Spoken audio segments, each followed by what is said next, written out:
జాతీయవాద జర్నలిజానికి అసలైన వేదిక నేషనలిస్ట్ హబ్ ని సబ్స్క్రైబ్ చేసుకోండి. నోటిఫికేషన్స్ కోసం బెల్ ఐకాన్ పై క్లిక్ చేయండి. నమస్తే.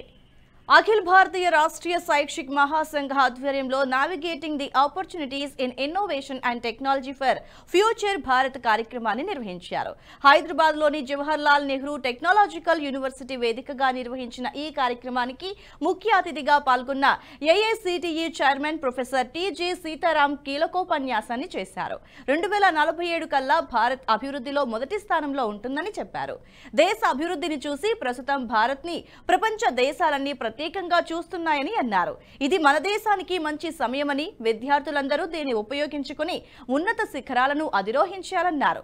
అలాగే Akhil Bharatiya Rashtriya Shaikshik Mahasangh joint organising secretary Shri Gunta Lakshmanji, JNTUH vice chancellor professor K Narasimha Reddy, MNIT senior professor MK Shrimali తదితరులు గౌరవ అతిథులుగా పాల్గొన్నారు.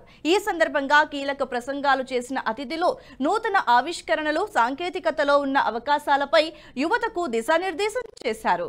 Yoganand is also one of the member of the Constitutional Assembly who contributed a lot, not only for the downtrodden people, not only in a particular area, but he was the Minister for Defence, Minister for Agriculture, and Minister for Labour.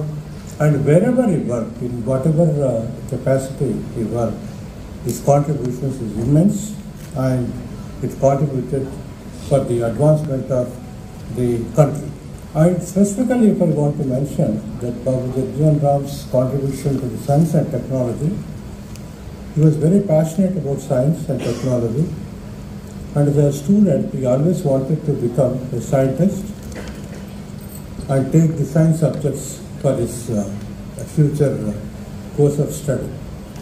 But when he was in 10th class, you know that Bhagya, who is the founder of BSU, he happened to go to his place and was impressed by his speech, and he said he invited him to come and join the university at Varanasi. That was a turning point in the life of Sri Yoganand. He went there and he left science, but he has taken different course, and he was successful in the politics, and he was the 8 times member of parliament elected from the same constituency in Bihar. And during his period as a defence minister, all of you know that Bangladesh was liberated, and he was instrumental in establishing more and more defence laboratories all over the country, and production of the scientific equipment and defence equipment in this country. Coming back to this particular seminar, one-day seminar, which is organized at Jawaharlal Nehru Technological University, when Akhila Bharatiya Rashtriya Shikshak Mahasabha Joint Secretary Sri Guntha Lakshmanji called me and he said we would like to organize this program in Jawaharlal Nehru Technological University. I was very much pleased, and immediately I promised that whatever the logistics has to be done, whatever the facilities has to be created for this gathering of all the teachers of Technological University, we will extend all the facilities, and it is this day that we are extending all the facilities. We are very fortunate, as I said, that the chairman of the All India Council for Technical Education is among us. And if you have any issues, because you know that after the Sitaramji has taken over as the chairman, it's a lot of change in the attitude of All India Council for Technical Education. You know, probably all of you know that over the years, this regulatory body, All India Council for Technical Education, was so rigid, and it never allowed the colleges to opt for new courses or increasing seats or whatever. But today, if you look at the face of All India Council for Technical Education, it is totally a liberalized policy, where the chairman says, whichever college is competent to offer any kind of a program they want, they are ready to give the accreditation. are ready to give the permission. So this is a very welcome gesture from All India Council for Technical Education. And Jawaharlal Nehru Technological University is also equally happy with the decision, so that we can give permissions for all our technical institutions to grow further and compete in the world, so that the stream of engineers can be produced, engineers, pharmacists, or business management people can be produced from this university who can really challenge the issues in the world. Coming back to the technological scenario of this country, because this aim of the seminar itself is that what is the future of technology and innovation in this country. You know that India is not very poor in technology at any time. If you look at the pre-British era, you know that Britishers have ruled this country for 200 years. Before that, many technologies have existed in this country, and which was slowly wiped out by the British rule. The main aim of the British rule was to educate the masses of India in terms of the language, in terms of British culture. That is what they were focusing, but the Indians were never allowed to go into the engineering and technology area to excel. All of us know about that. And if you look at the technology area, we excelled in almost every area. For example, if you take the architecture and civil engineering, you know that India has got many forts, many temples, many monuments which have been built in India centuries before, and most of them has got a special technology which even the world is not in a position to implicate or even to duplicate it. And today the world has to re-research on how the technology has been developed in the country, particularly in Taj Mahal, construction of Taj Mahal and massive forts, palaces, stepwells, Qutub Minar, and Konark Sun Temple, and various cave temples like those in Ajanta and Ellora. If you look at all them, it will be very marvelous, and the technology also existed in those days.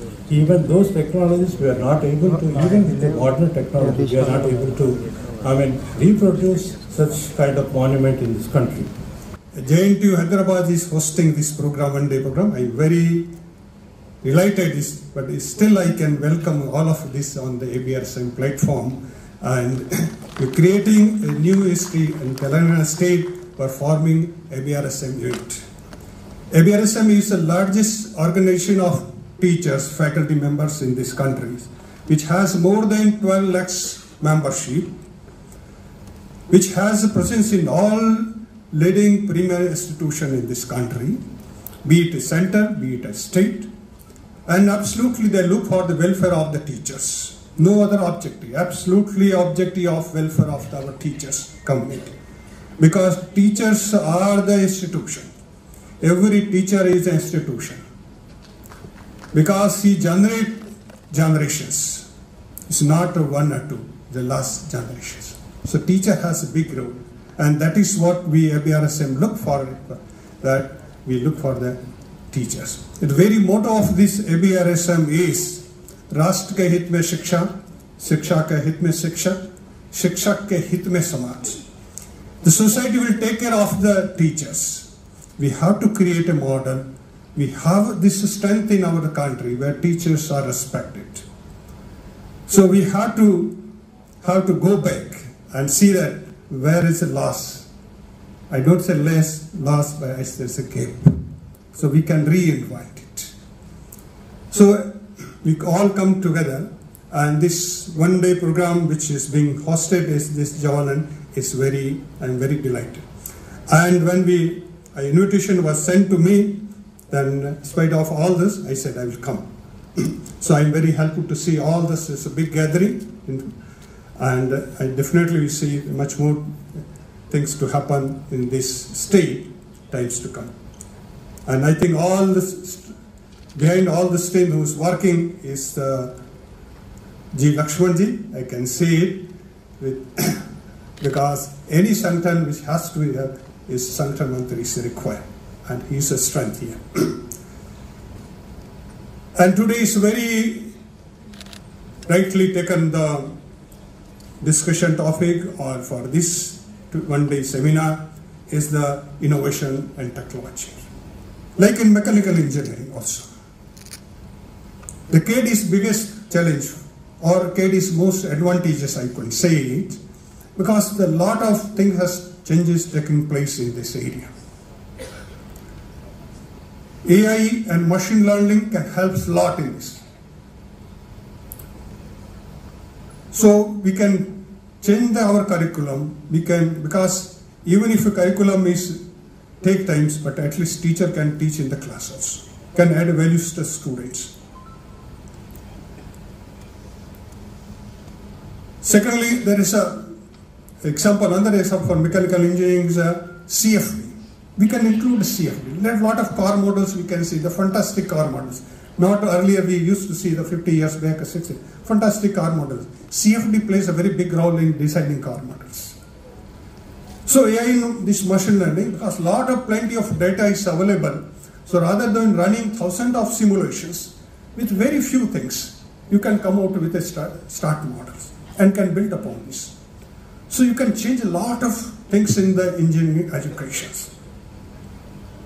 And that is what will increase a potentiality or employability of our students. There are several numerous examples there. But I had to see the time limitations because I brought, I think I'll talk many things, but I think time is not that much available to me. So that's what I touch only few points. But there are many more things in engineering we can do it. And all the branches, because now there is no compartment, there is no silos between the engineering branches. We can come together. Like I give example, the NVIDIA, the biggest company in the semiconductor industry in the United States, all throughout the country. They had designed a building based on the optimization of the energies, the solar energy, most efficient, running the simulations. So if you have a civil engineering, which knows the basic of civil engineering, fundamental of civil engineering, if he knows the AI and ML, he can deliver the wonders. And he is most employable. He need not to depend upon the other branches. So that way we have to have a knowledge, embrace the knowledge, technologies in each of the engineering branches. Reinvent, I could say, regenerate engineering and move the forward.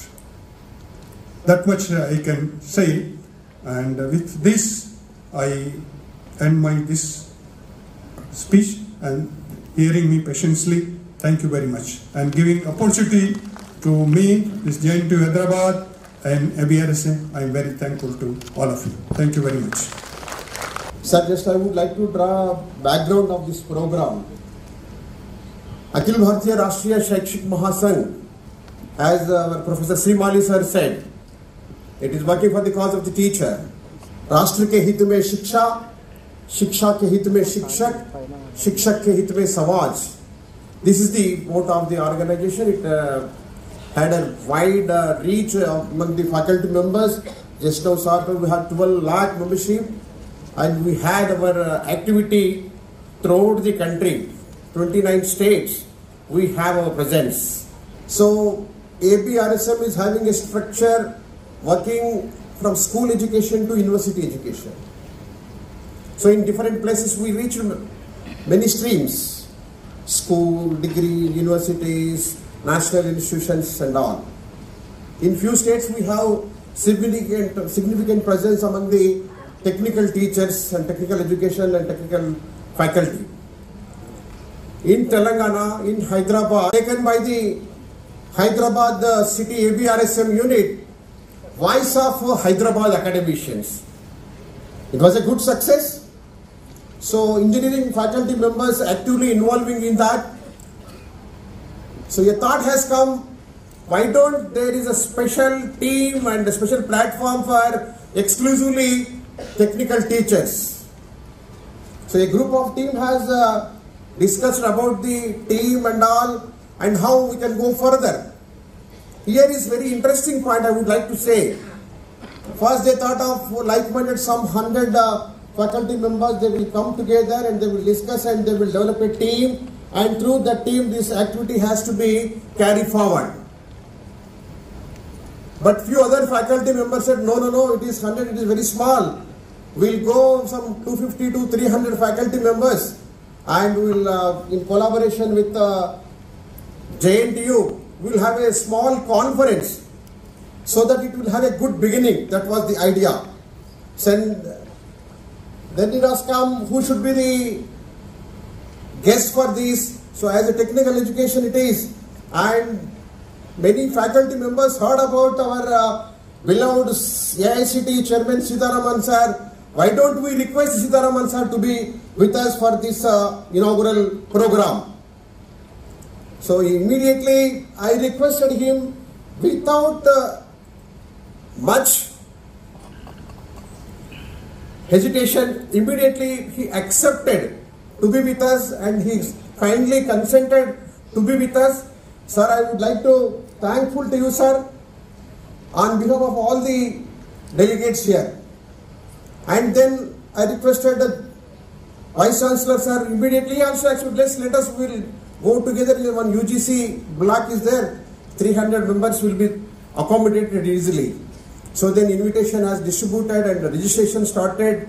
You don't believe, first day it is more than 100, second day it is 200, third day it is more than 400, fourth day it is now the number, they are saying that 790 in the beginning, now it may increase. Now the total registration number for this program is this.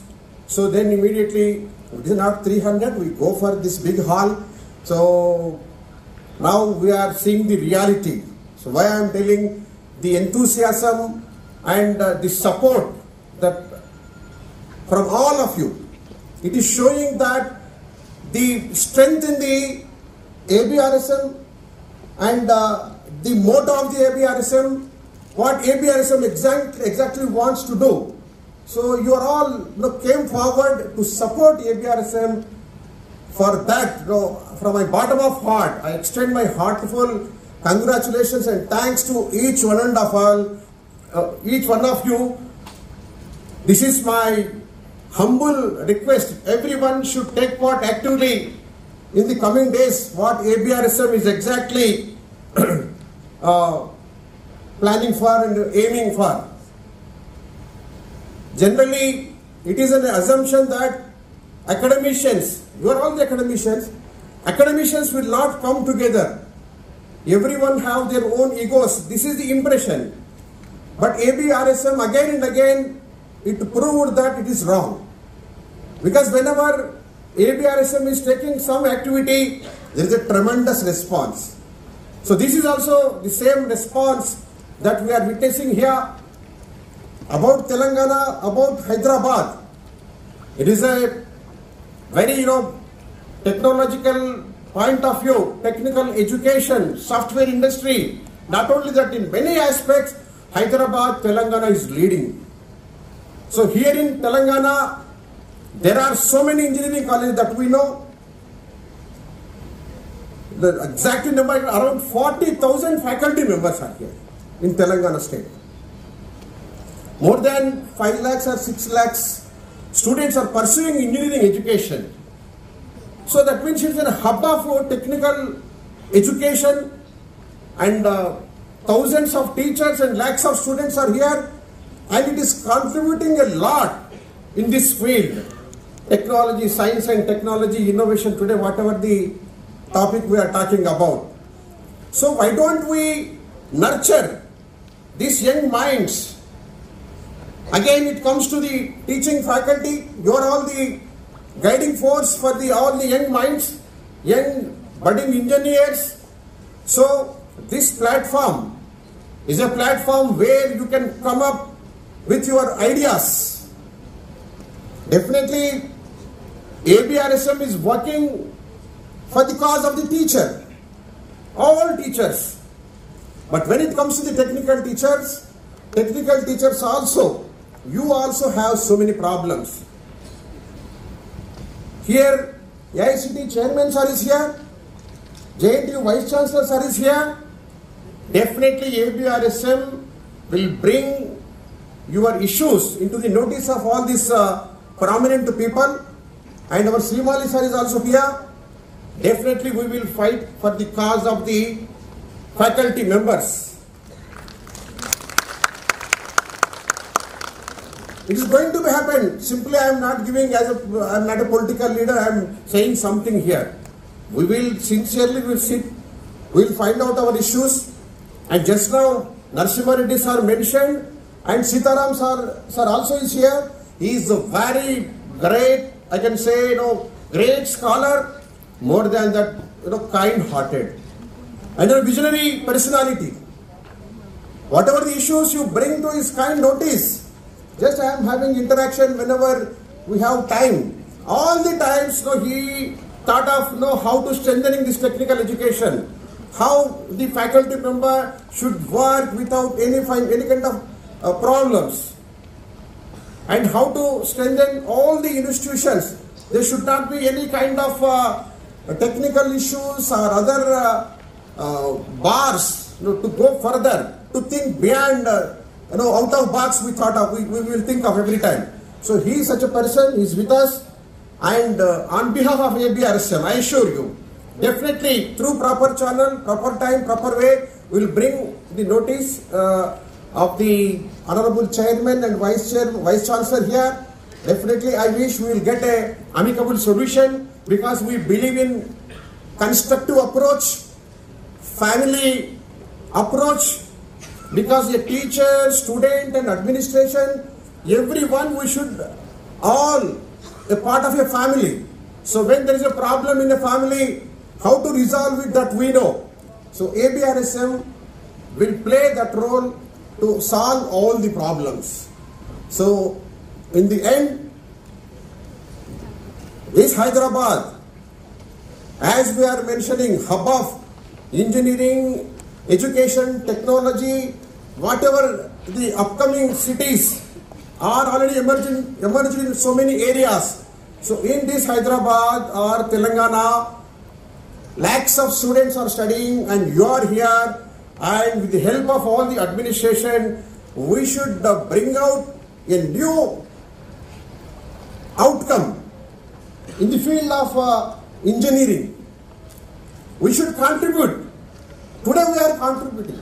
I know you go anywhere in the globe, any country you go, everywhere you see Telugu software engineers, Telugu many walks of life, they are playing a key role. Now in the changing scenario, technology has been changed, rapid change is happening. In this era also, we have to nurture the young minds of this area, and we should contribute to the significant growth of this country. Country is talking about 2047, Vikasita Bharat. Our Honorable Prime Minister, again and again, when 2047 comes, we have to see that we should live in a Vikasita Bharat. So we all should work for that, and ABRSM is such a platform, and all we together work together to see, to achieve the growth of this country. As Narasimha Reddy sir rightly mentioned in the beginning, what is the glory of our country?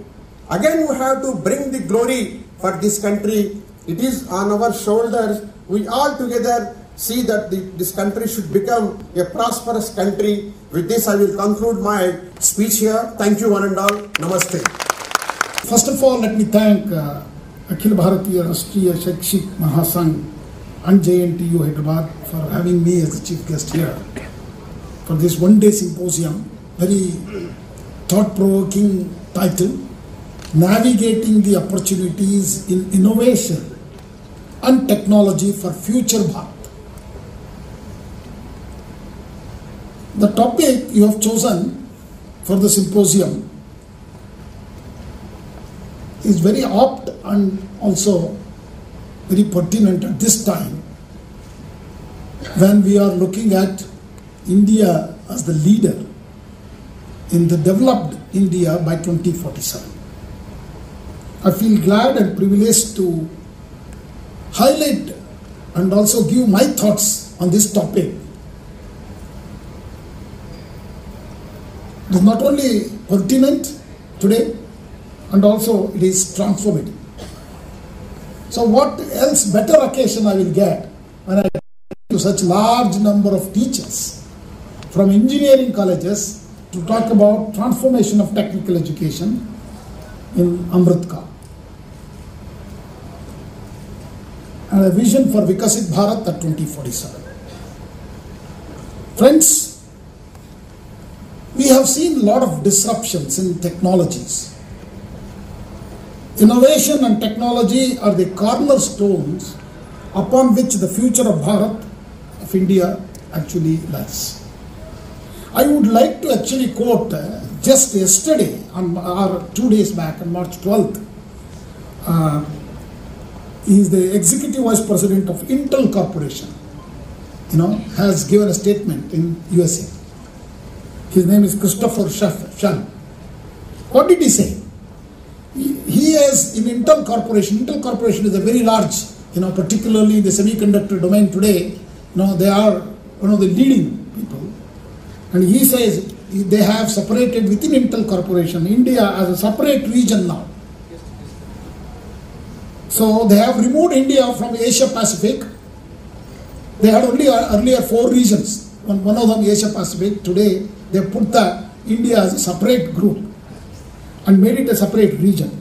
And he says, I will quote him, I am doing it, that means he is doing this separate region for India because the ability of Indian market to go into hyper growth is pretty unique right now. And also he goes on and then say, this is the moment for India. So this is not told by an Indian. And all of you know, today in technical education, there is no company without an Indian diaspora or Indian graduate working. There is no company in the world, I am not talking about only in India. And largest corporations of the nation, of the world, whether it is Google or whether it is Microsoft, whether it is, all are headed by an Indian technocrat. So is it a golden time? This is an Amrit Kaal. This is a golden time. The field of technical education has become increasingly important in India because particularly, when we were children, our parents wanted all of us only engineers. And this craze for engineering has put today India as the #1 country producing engineering graduates in the world. So thanks to all those parents who had some aspiration that their children has to become an engineering graduate. So today is in the developed world, particularly interconnected, globalized world, innovation and technology leads. With the introduction of, in our country, with the introduction of national education policy and the initiative what we have taken in technical education, particularly All India Council for Technical Education, we are actually, I can say, #1 in the technical education in the world. So I will give you some statistics before I move in, and you have heard JNTUH Hyderabad Vice Chancellor talking about when AICTE started and what it did, all that you have heard. I am not going to repeat any of that.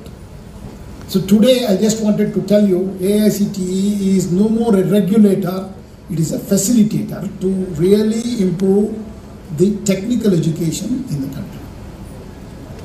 And also I would like to also highlight to some of you that, you see, when we took BBA, BCA and BMS also, colleges should take approval from AICTE. It doesn't mean that we did take away these institutions from UGC. No.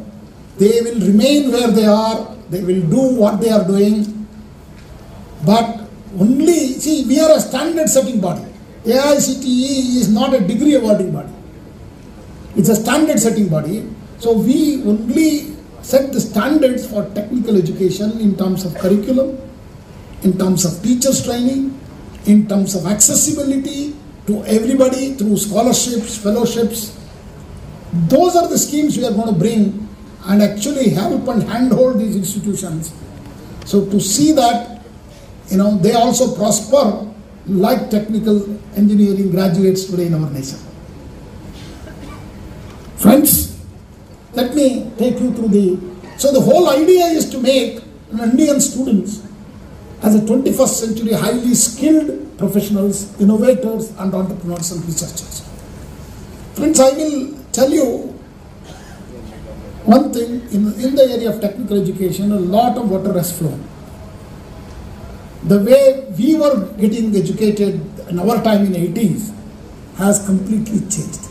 The focus and emphasis is on innovation, entrepreneurship, research, and these are the terms which you are going to hear more than a teaching institutions. Let me give you one incident of examples even in our IITs. Indian Institute of Technologies started in 1951 with IIT Kharagpur. Then we have added 4 more by 1961, that is Madras, Mumbai, then Delhi and Kanpur. IIT Kharagpur was the first one. So 51 to 61 we had 5 IITs. And then 1994 the 6th IIT was born in Guwahati, through a student movement. And the 7th IIT was in 2000, University of Roorkee had an engineering institution converted to IIT Roorkee. So in 2003, there is a current science paper, which is Indian Academy of Sciences paper, looking at how many research publications come out of these institutions of higher learning in India. So this number, the paper highlights that all 7 IITs put together was less than one Indian Institute of Science.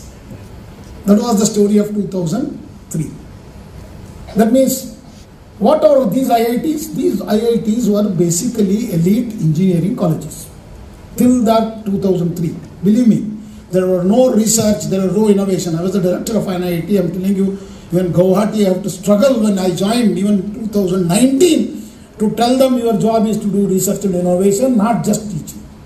So I suspect when the first few years, watch my words, first few years, it will be only something like 5% of the students will be taking exit and entry back. So we don't need to really panic about that multi-entry exit. That is not really one of the major, that is not the only one point of implementation of NEP. 1,25,000 startups, 125 plus companies have all become unicorns. They have generated money, close to $450 billion. This money, 70% is from within India itself. Another 25% has come from abroad, also flowed into these projects. So this is a mind-boggling number for a very young nation of 75 years. Next slide, please.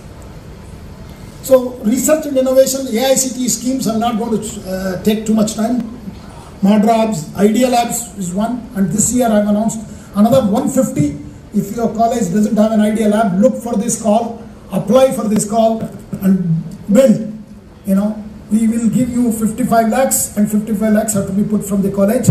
And if it is a rural college and a very government and any designated work you are doing in some needed areas, tribal areas or something, then AICT will forward to come full funding also. If it has to be in tribal areas, it cannot be given to everybody. Then provision of high research platform like Scopus and Web of Science, and within FlipNet, AICT, ADF fellowship is also, watch out. So engineering colleges also have to have a research culture. Kapila program I wanted to highlight, next slide please. And Yukti also, I'm going to tell you, Yukti 2.0 is a platform where we have collected all our ideas through Smart India Hackathon. Our industry institute collaboration is, we have done phenomenal job in bringing large number of corporations to train our young engineering graduates in a skill-based courses. So recently I have signed with the top companies of the world with clear numbers and goals. That means they cannot simply sign an MOU and run away. They have to fulfill that by year-wise. We are monitoring. By 2030, some of the companies have assured me to train 1 million engineers in their specified skill like IBM has promised the IBM Skill Build program, and similarly Microsoft, similarly Salesforce, and Google, all of them have signed with us, and many other. ARM India is actually doing a lot of good work, and many of the Indian companies are also in that list.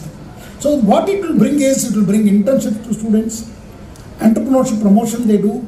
They will also help us in content development, and they definitely, all those trained through these platforms will also get employability, and they will also conduct faculty development training. Some of you might have participated in ARM India Teachers Training Program, and skill assessment and enhancement, and research excellence and analytics. Next slide, please. So AICT Idea Lab, this is the kind of energy you will see. See the right side photographs.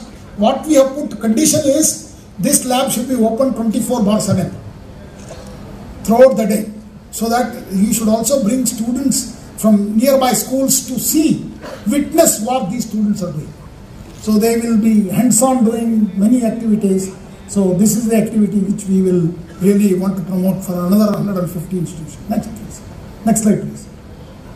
So we have signed MOUs with large number of industries on faculty development, online courses, entrepreneurship promotion, content development, education analytics, internship and placements, and research. Next please. So initiative on the Innovation Council, I would like to, this is where I would like to take about 10 minutes and close my talk, and where we have created a national platform on innovation and startup. We have created a policy intervention. Our policies are very, very clearly documented, very beautiful documents. Please read that. And we have also created innovative courses to popularize the IPR. And also we are hand-holding each of the institutions. How we are doing that, I'm going to explain to you. Next slide, please. So the left side for higher education institutions, Institution Innovation Council, today we have close to 7,500, and next month we will have another 5,000 new Institute Innovation Councils, close to about 12,500 Institution Innovation Councils are working. And recently we had regional meets and mind-boggling presentations. Some of the projects are better than even IIT startups. Let me also give you a very positive statement about these, our students at engineering colleges. Most of the IIT's research park doesn't have IIT graduates. Their startups are also done by many of the engineering college students. Please note this. So that's the contribution of you. So we have a new program, an MBA. Okay, AICT has designed this program. PG Diploma in Innovation, Entrepreneurship and Venture Development program. This is not a theoretical course. They will, at the end of the course, they will have their own startup. It's a very unique MBA program, very few institutes are offering. Watch for that and encourage your students to join them. Then we have National Innovation and Startup Policy document. Please read that. It's a very clear document what we have developed. And we have conducted Regional Investor Innovation Network Center. 100 companies have come forward to join hands with the AICTE to fund startups. So we are in the process of making first. We just launched about last month, and we are going to. For the schools, also we have started. Yesterday I have launched the IDE bootcamp for school children. The idea of school children is we wanted to inculcate this idea of innovation, idea of intellectual property at the very young age. So from 6th standard itself, the books. So however, for Bharat to truly realize the potential of a global leader in innovation and technology, we must overcome many other challenges. There are many challenges. It has to be much more simpler to create a company. We need to use the CSR grants also very effectively in research, innovation, startup creation. Many such initiatives are required at national level. We need to put in more money.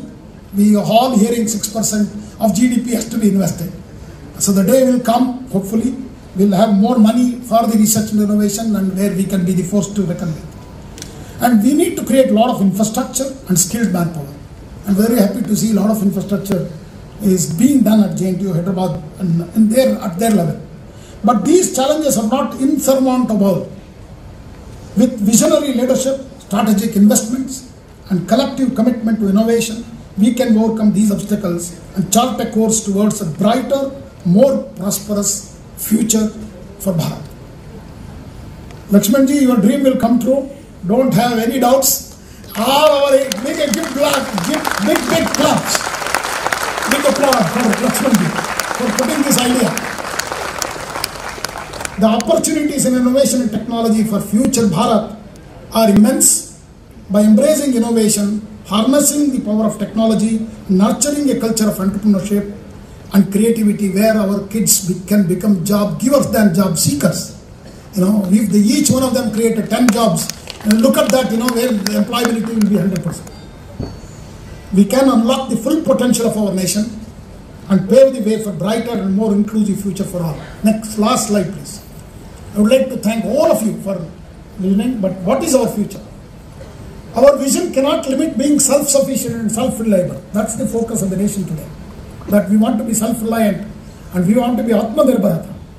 But I feel, what we did during COVID-19, what did we do? Very special thing. 100 countries we distributed vaccine when we ourselves had a shortage. That bring a big, positive vibration across the country today. And today with Indian passport, you can travel proudly anywhere, nobody will stop you. But this is my own first-hand experience. When I went to 80s, they were thinking that we are all thieves. I went to Canada first time in 1988, 87. It was such a pathetic thing to pass through the immigration and customs. Even in India, forget about that. So that has changed, ladies and gentlemen. I think many of you are traveling across the world and you realize that has changed completely. There is a pride to carry an Indian passport. Many of my friends who are living in America never given up their Indian passport. They still hold Indian passport. They say, we are very proud to have that now at this age. And one day we will come back. That day never came for them. Friends, focus should be positioning our education system because education is going to be the backbone of any country. As a top destination for students, worldwide attracting talent. So we need to bring a lot of students from elsewhere. We need to create Nalanda, Takshashila once again. That's going to happen, but it takes some time because we need to create good toilets in our institutions first. Because that's the cleanliness we have to start. We should not be shy about creation of toilets. When we talk freely about that, and I was very happy to see one student who talked about women's issues today openly, very, very nicely, he is doing an innovation, bringing a tool, developing a tool, and how he found out that that's the boldness we need to get. We should not be shy. And final words, India's vision should be proudly to become Vishwaguru and also Vishwadata like what we did during COVID-19. Then, we will definitely be the world, the largest, not just the democratic country, and it will be an excellent nation where everybody will again look at India once again. Friends, you all know the story that Dutches, Netherlands people actually start building their ships and started sailing, across the world. They established their Samraj in 17th century. 18th century belonged to British. 100 more countries they ruled. Even they ruled us for 200 years. 19th century, after 1945, the World War, Americans became the prominence. After COVID-19, it's our time, ladies and gentlemen. It is India's time. Thank you very much. Namaskar, Jai Hind. Let Amit lead us to glory. Jai Bharat. Namaskar. ఈ video మీకు నచ్చినట్టయితే like చేయండి, 10 మందికి share చేయండి. అలాగే కామెంట్ల రూపంలో మీ అభిప్రాయాలను మాతో పంచుకోండి. Nationalist hub group of channels ను సబ్స్క్రైబ్ చేసుకుని తెలుగునాట జాతీయవాద జర్నలిజాన్ని ప్రోత్సహించండి. ఈ వీడియో కింద ఉన్న బెల్ ఐకాన్ పై క్లిక్ చేయడం మర్చిపోవద్దు.